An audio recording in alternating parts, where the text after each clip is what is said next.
La question du renouvellement des organes dirigeants du parti reste d'actualité. Gilles Yopa et Achille Kamga.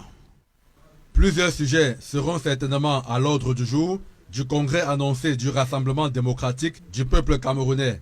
Des sujets d'autant plus attendus et importants que le dit congrès ne s'est pas tenu depuis 2011.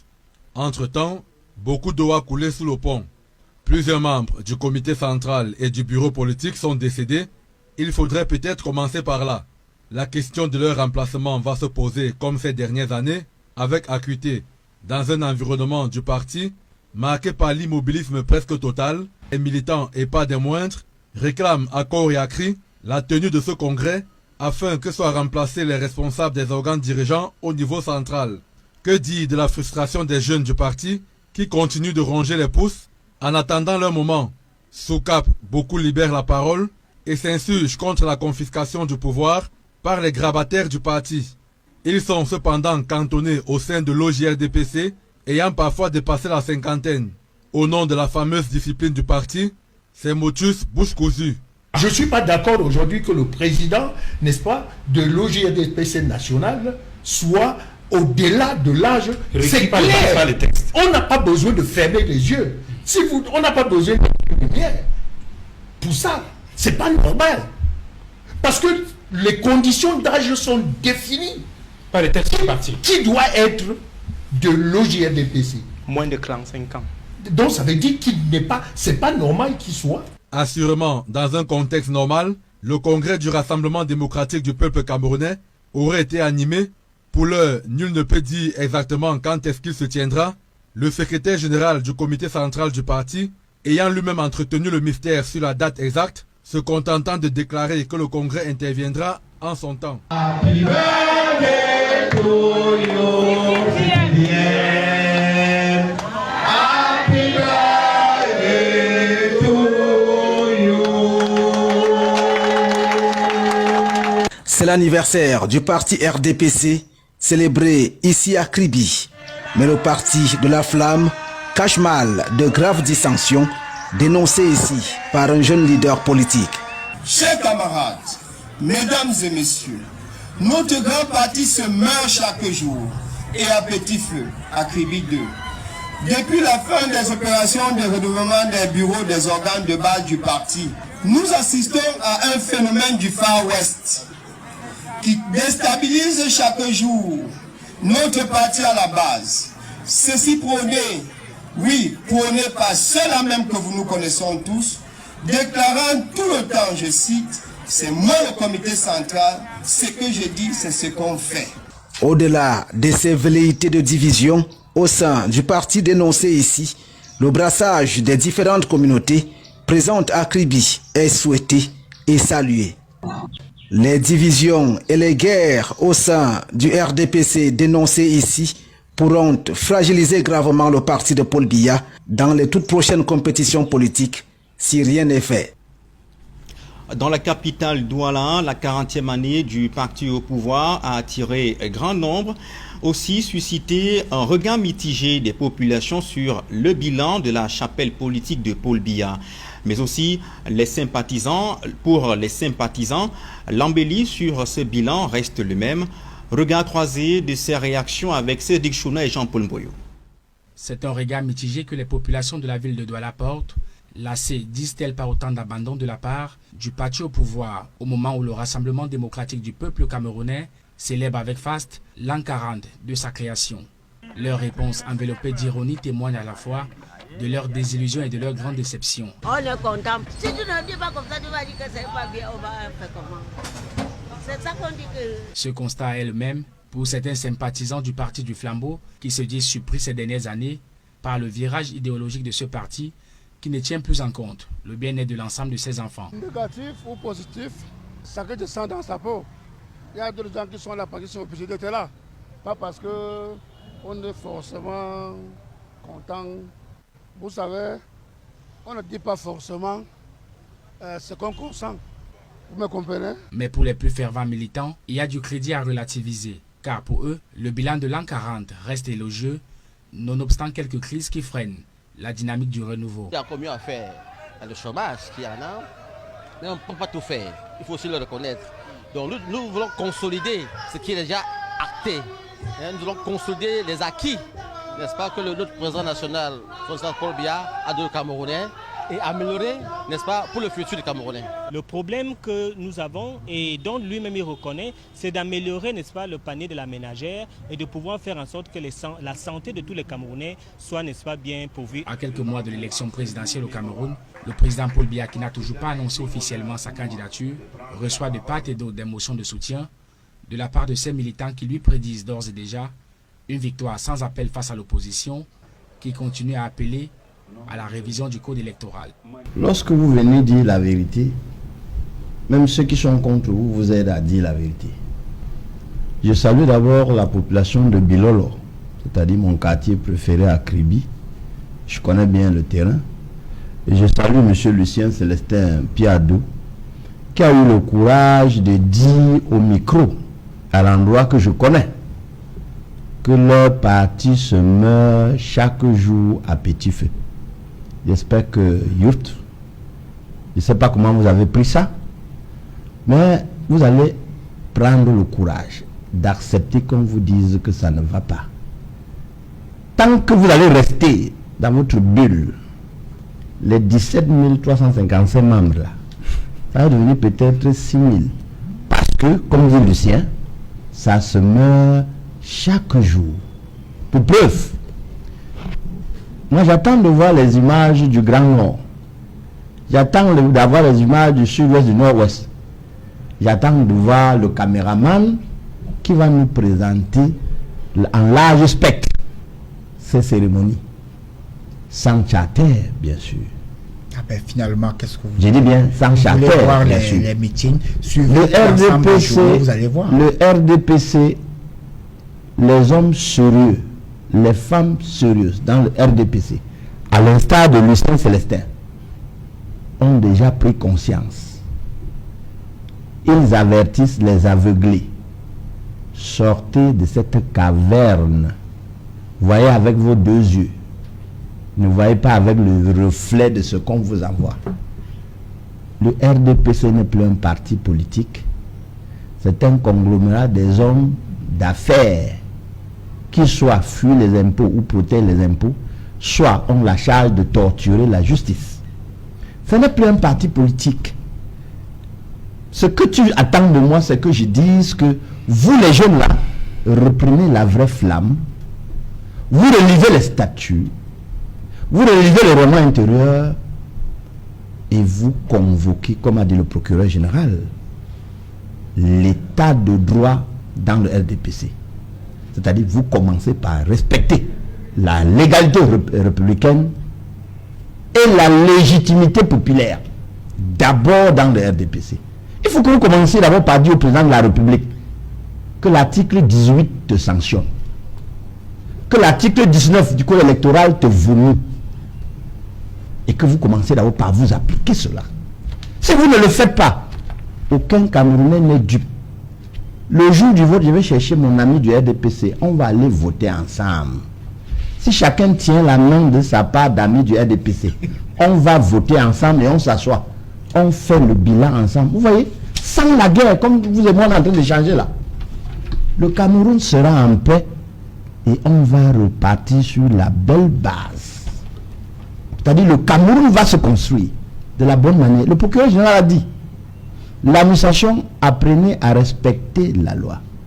Avant lui, le MINAT avait déjà dit, il faut commencer à apprendre à respecter la loi. C'était il y a quelques mois, le MINAT l'a dit. Vous allez commencer à apprendre à respecter la loi en commençant par vos statuts. Vous n'avez pas de candidat. Vous n'êtes pas un parti politique. Commencez d'abord par mettre de l'ordre. La suite, on verra. Comment vous organisez une fête alors que vous n'êtes pas structuré? Vous fêtez quoi? Vous fêtez quoi? Vous voulez célébrer qui? Le président de la République? Est-ce que vous avez demandé de le fêter? Ce n'est pas quelqu'un qui aime les fêtes. Papa Paul Biya que je connais, il n'aime pas les fêtes. Il n'aime pas les orgies. Il n'aime pas les menteurs. Vous l'avez tellement humilié qu'il vous a tout abandonné. La poubelle, il vous a laissé. Les gouvernements non organisés, il vous a laissé. Les fonctionnaires qu'on doit reclasser, il vous a laissé. Il a dit, je veux vous voir. Il est dépassé, l'homme de Trou est dépassé. Et vous continuez, il vous regarde. Non, vous qui me regardez là, le président de la République ne peut plus. Il a dit même le parti RDPC, il est dépassé. Prenons nos responsabilités. En octobre, chacun prend sa carte. Il choisit son ami du RDPC. Moi, j'ai choisi Youf. Ensemble, on va aller voter. Sur les élections et le soir, on va suivre le résultat ensemble. Le Cameroun sera en paix. Pas de guerre. Pas de guerre. Parce que si on casse le peu qui reste là, on ne sait pas. Si on casse la poubelle, il va rester quoi en dessous? On ne doit rien casser. Comment vous entrevoyez tout cette... à quelques mois de la présidentielle, le corps électoral n'est même pas encore convoqué. Et le président ne nous a toujours pas dit, soit il reste, soit il va au village. Même comme du côté Jean-Claude Youth, on a lu, j'ai lu l'entretien accordé à Jean-Francis Bélibi de Cameroun Tribune. Il semble dire que le président national reste, mais le président nous a dit qu'il va répondre en temps ou pas. Le ministre Sadi l'a également répété. Cette ambiance avant octobre 2025. Ce que je voudrais dire, on va repartir puisqu'on va vers le terme de l'émission.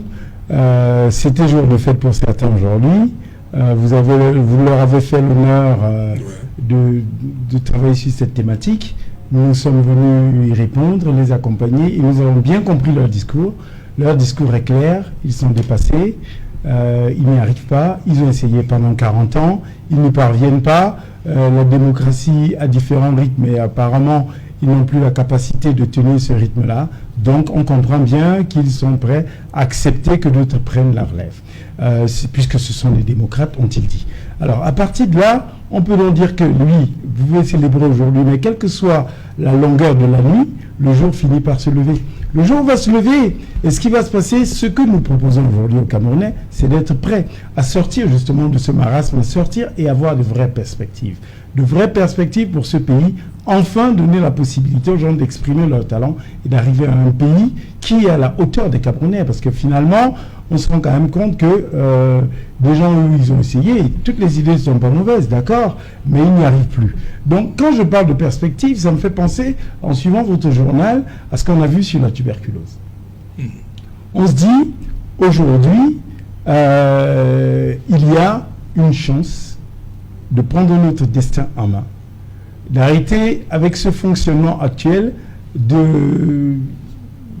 d'un système de gouvernement, par exemple, qui, sur les questions portant sur les Camerounais, sur leur santé, par exemple, se réfère essentiellement aux dons, à l'aide des gens de l'étranger. Sur les questions de la tuberculose, par exemple, nous avons bien vu qu'au Cameroun, cette maladie a été traitée essentiellement avec l'argent du Fonds mondial. Contre le sida, la tuberculose et le paludisme. Maintenant qu'on commence à avoir une politique étrangère, américaine notamment, qui commence à réduire les fonds, on est dans le désarroi. Or, c'est une chance pour nous. C'est une chance pour nous de nous reprendre en main et de dire pourquoi est-ce que ce Cameroun qui reste dans ce marasme, qui a fonctionné avec des gens qui n'y arrivent pas, devrait continuer à subir l'incompétence, accepter un peu que je le dise, et l'incapacité de certaines personnes, et reste à ce niveau-là. Il faut avoir un pays qui se projette. Et le pays va se projeter. Quand je prends le cas de ces maladies, au lieu qu'on attende l'aide, les Camerounais sont en capacité de développer des systèmes de prévention, des systèmes de soins pour lesquels le Cameroun fabriquera des médicaments pour traiter la tuberculose dans le monde entier. Le Cameroun devrait être en capacité, en mettant en place tout ce que nous pensons structuré pour que le Cameroun décolle enfin, pour qu'on sorte de ces petits arrangements entre amis qui a duré 40 ans, qu'on arrive à mettre en place des structures qui tiennent la route pour que ce pays puisse avancer, qu'on fasse rêver les gens.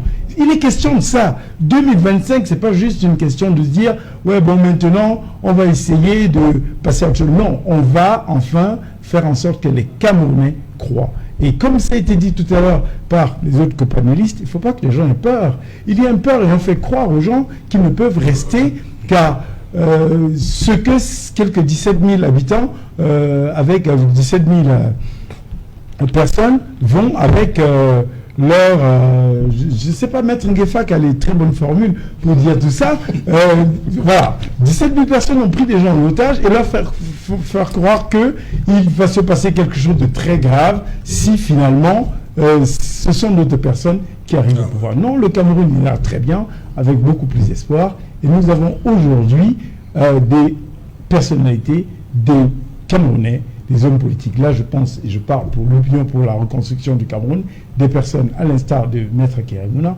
pouvant tirer ce pays et associer toutes les forces vives pour qu'enfin, on puisse rêver, qu'on puisse penser un Cameroun plus large, pas seulement ce Cameroun qui ronronne, qui se bagarre le jour de son anniversaire. Voilà. L'insalubrité, l'inhalation des odeurs nauséabondes qui provient des détritus peut provoquer des infections pulmonaires à l'origine de la tuberculose. Douala et Yaoundé, les deux capitales, se trouvent dans un état de salubrité déplorable, pour ne pas dire exécrable. L'ensemble du pays semble s'apparenter à une vaste décharge, aucune ville n'étant épargnée. Face au silence assourdissant des autorités et à la prolifération des dépôts d'ordures ménagères, des personnalités influentes sur les réseaux sociaux ont initié un défi. Ce dernier consiste à poser, sourire aux lèvres devant ces amas d'immondices. L'actrice Amélie Bengono s'est prêtée à cet exercice afin de dénoncer cette situation déplorable.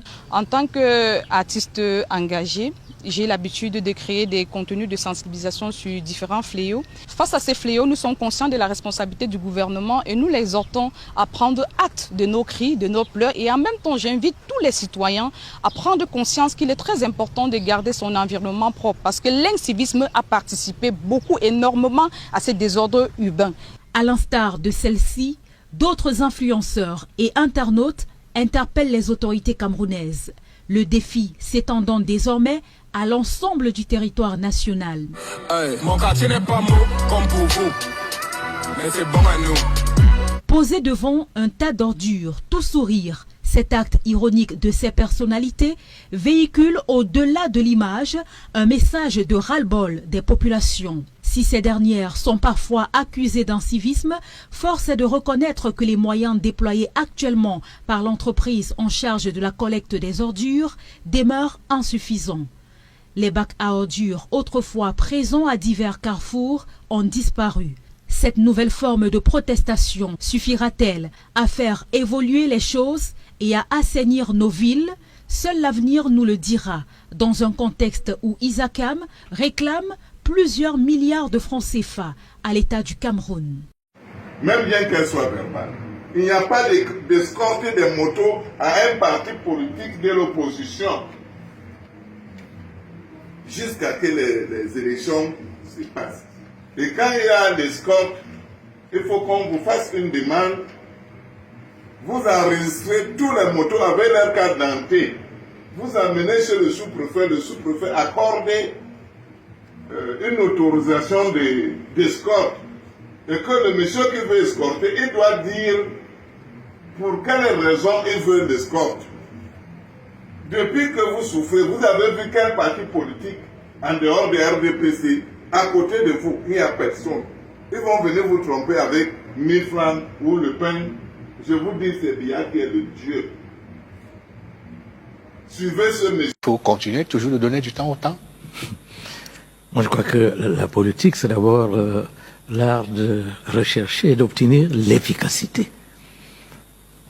Alors, si vous choisissez la jactance, le verbiage, la précipitation, vous serez piégé. Vous allez vous contredire. C'est la raison pour laquelle le grand frère David disait tout à l'heure, il prend du temps pour consulter, pour écouter, pour réfléchir. Et c'est d'ailleurs la posture d'un sage africain. Oui, il a fait Sciences Po, il a fait le Cellule au Grand en France, il a fait la Sorbonne, il a fait l'Institut des hautes études d'outre-mer, mais il n'a pas oublié qu'il est un Africain. Alors, l'Africain, le sage africain, écoute, réfléchit, discute.